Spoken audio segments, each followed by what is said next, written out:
আজকের গল্পের নাম ভূতের বিরাট বড় পা। বাসে যখন দুর্বৃত্তকারীরা আগুন দেয় তখন বাসের লোহা, বাসের টায়ার, বিশেষ করে বাসের টায়ার যখন আগুনে গলিত হয়, বাসের টায়ার আগুনে গলিত হওয়ার পর বিশাল বড় একটা গোস্ট ফুডে পরিণত হয়, যেটা মানুষকে হত্যা করতে শুরু করে। সাদে কেউ যাইতো না, সেই কাটাপা, সেটা বিরাট বড় কাটাপা ছিল। সাদে গেলেই লাথি মারতো, ছাদে গেলে লাথি মারতো এবং লাথি মেরে ফালাইতো ছাদ থেকে। অনেক বড় পাও ছিল সেটা। রাত হইলে কেউ বাইর হতো না বাসা থেকে, সবাই খুব ভয়ে ভয়ে থাকতো। বাসের টায়ার আগুনে পুড়ে গলিত হবার পর তৈরি হয় এই বিরাট বড় গোস্ট ফুড। কারণ একটা খারাপ সাইন্টিস্ট বাসের মধ্যে একটা চিপসেট রাখে, যে কারণ সে জানে দুর্বৃত্তকারীরা বাস আগুন দিবে, আর বাস আগুন দেওয়ার পর সেই চিপসেটটা যদি আগুনে একবার পুড়ে, তাহলে সেটা বাসে যেই পণ্যটা সবচেয়ে বেশি গলিত হবে সেটা থেকে তৈরি করবে একটা বিরাট বড় গোস্ট ফুড। সোয়াট বাহিনী ফেরত গেল, সোয়াট বাহিনী পারলো না সেই গোস্ট ফুডের সাথে। সবাই তখন অনেক ভয়ে কান্নাকাটি করতে থাকে। বিরাট বড় ট্যাঙ্ক আসলো, হেলিকপ্টার আসলো, হেলিকপ্টার ট্যাঙ্ক দুমড়ে মুচড়ে ভেঙে ফেলে দিল নদীতে বিরাট বড় গোস্ট ফুড।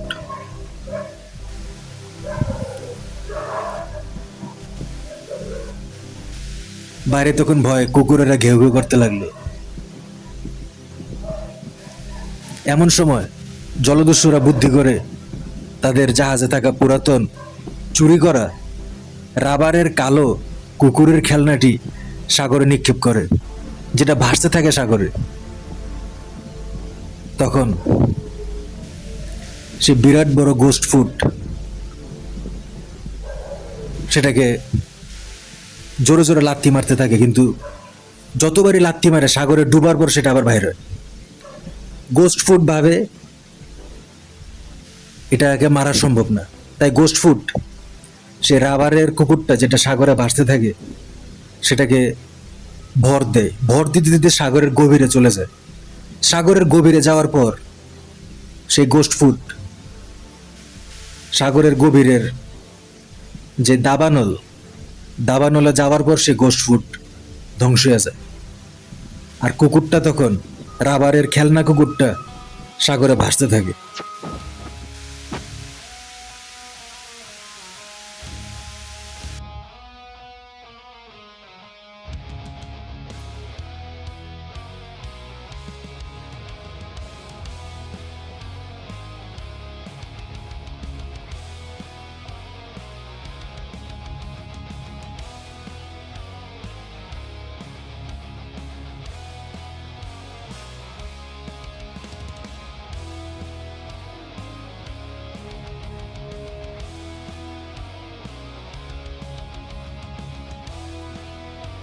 সমাজ তখন জলদস্যুদেরকে পুরস্কৃত করলো, কারণ জলদস্যু যদি খেলনা রাবারের কুকুরটা নিক্ষেপ না করতো তাহলে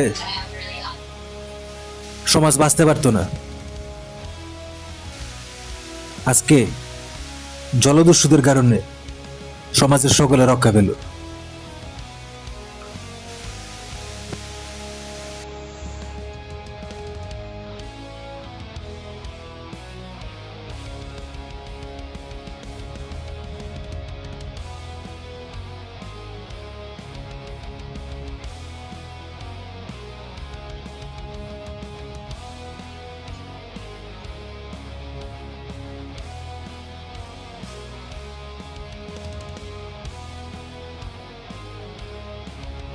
জলদস্যুরা জাহাজে করে যাইতে যাইতে তারা একদিন অ্যান্টার্কটিকা দেশে পৌঁছায়।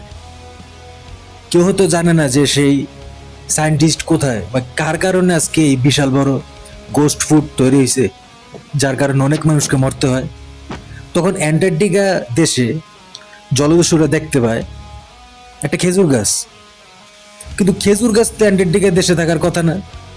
অ্যান্টার্কটিকা দেশ বরফের দেশ, আমরা জানি খেজুর গাছ ধরে মরুভূমিতে। অ্যান্টার্কটিকা দেশে খেজুর গাছ, এটা তো একটা অসম্ভব বিষয়। তখন অ্যান্টার্কটিকা দেশে যত মানে একটা খেজুর গাছ ছিল, একজন খেজুর পারতে চাইছিল, তখন একটা জলদস্যু অনুমান করে যদি কেউ খেজুর একটা পারে, সাথে সাথে গাছ থেকে ছাতার মতো বললম সবার আশেপাশে থাকা সকলের পেটে বিঁধবে। গাছটা এমনভাবে ডিজাইন করা। তখন জলদস্যুরা একটা ইগলু ঘর দেখতে পায়, সেটার ভিতর থেকে একটা সায়েন্টিস্ট বাইরে জলদস্যুদেরকে বন্দুক ধরে। তখন জলদস্যুরা তাদের দাঁতের চোয়ালের নিচের পাটি থেকে, তাদের দাঁত ছিল কৃত্রিম, নিচের পাটি থেকে জাল ছুঁড়ে মারে। জাল ছুঁড়ে মারার পর সেই সায়েন্টিস্টকে জাল পেঁচিয়ে ফেলে। সেই সায়েন্টিস্ট যে বদমাইশ ছিল জলদস্যুরা বুঝতে পারে। তারপর জলদস্যুরা সেই সায়েন্টিস্টকে জিজ্ঞাসাবাদ করার পর জানতে পারে সেই চিপসেট, এমন একটা চিপসেট বানায় যে চিপসেটটা বাসে রাখা হবে, আর দুর্বৃত্তকারীরা যখন বাসে আগুন দিবে তখন সেই চিপসেট আগুনে গলার পর এটা অর্ডার করবে একটা গোস্ট ফুড তৈরি করতে, সমাজে যাতে হতাহতের পরিমাণ বাড়ে। সেজন্য জাহাজের মাছ তুলে মোটা দড়িতে ঝুলিয়ে ফাঁসি দিয়ে হত্যা করলো সেই সায়েন্টিস্টকে জলদস্যুরা। পুরা বিশ্ব, পুরা আমেরিকাবাসী সে জলদস্যুদেরকে সেলুট করলো।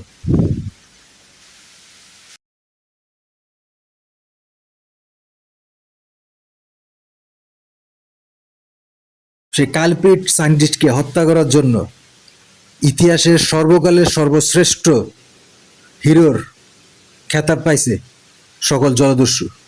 সকল আমেরিকাবাসী সেই জলদস্যুদের সেলুট জানাইল।